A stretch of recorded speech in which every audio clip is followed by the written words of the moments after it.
The caller ID told me it was the police station calling me back. Cautiously, I picked it up and answered. Hello? I whispered. They aren't coming. And every light went out, plunging the room into complete and total darkness. In the dark, I fumbled for my bag. I might not have had a flashlight, but I did have my video camera, which had a weak light on it. Besides, I can't deny I wanted to film this, if only to prove that I wasn't going insane. Finding it, I turned it on, casting a dim light over the room. Even with this light, the shadows still consumed the edges of my vision, making me jump at every perceived motion I caught in the corner of my eye. Shaking, I forced myself to focus on the camera. Carefully, I stood up from the bed and walked toward where I thought the curtain was. The thin light from the camera only served to give a vague outline of the curtain and the door, as though the darkness that had swallowed the room was even now working against the light from my camera. Carefully, I reached out and touched the curtain, pushing it closed all the way. Whatever was out there couldn't look in now. As I did, I heard a loud clicking sound next to me, like a latch turning in the door. Panicked, I whipped around to look at the door. Inexplicably, it had opened on its own. The latching sound I heard, however, was the door getting caught by the extra security lock. I could see nothing through the crack, just more inky blackness outside. I slammed the door shut again, double-checking the locks and latches. Everything was in place.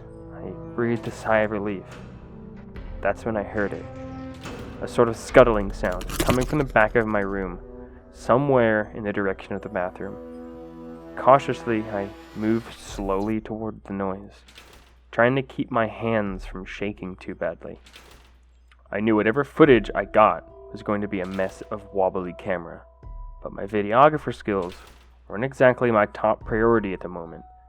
I approached the source of the noise, but found nothing there, except for another piece of paper, wedged partly behind a wall-length mirror next to the closet.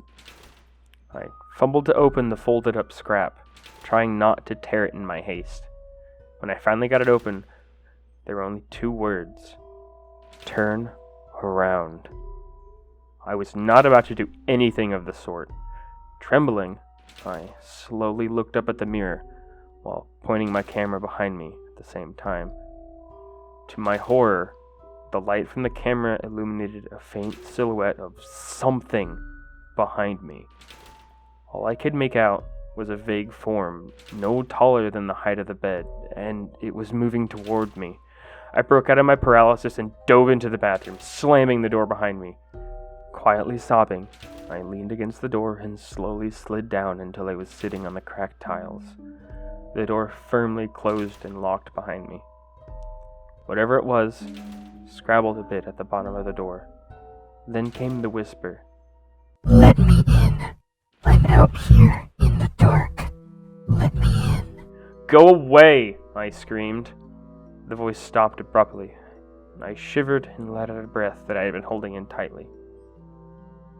I still clung to my camera, unwilling to let go of the one thing that was keeping me tethered to reality.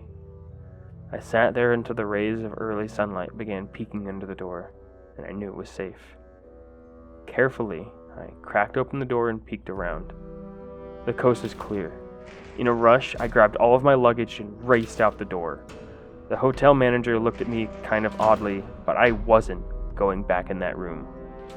I spent the next hour waiting for the shuttle in the lobby.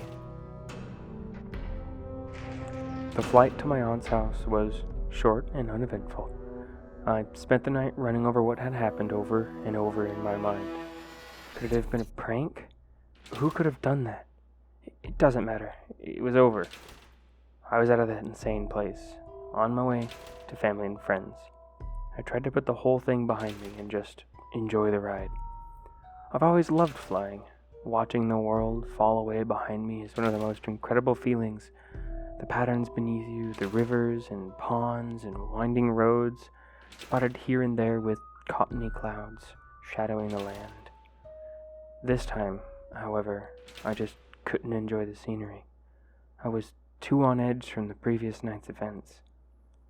The plane landed, and I just about ran to meet my aunt and cousins.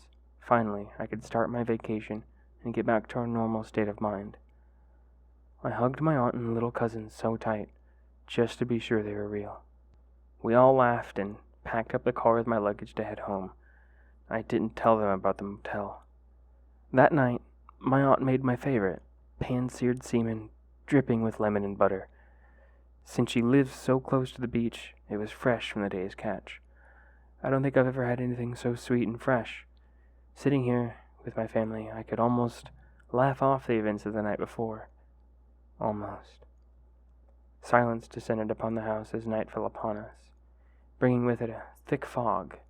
The little cousins toddled off to bed, yawning and rubbing their eyes. My aunt and I sat quietly in the living room, her reading, me silently recalling the night before, over and over. Finally, exhausted, I got up and announced that I was heading to bed early. A bit surprised, my aunt wished me a good night, and I headed to my room to collapse. Once alone, however, I felt unease creeping around me. The only lamp in the room was the bright overhead, too bright to sleep with, and with the fog as thick as it was, no light came in from outside. As if that weren't unsettling enough, at the foot of my bed was a large window, and there was no curtain, only a Venetian blind. I shivered and turned on my side so I couldn't see the window. Slowly I fell into a fitful sleep. I woke up sometime around 3 a.m. to an odd squeaking noise, like nails running across glass or tile. Confused, I sat up and looked around.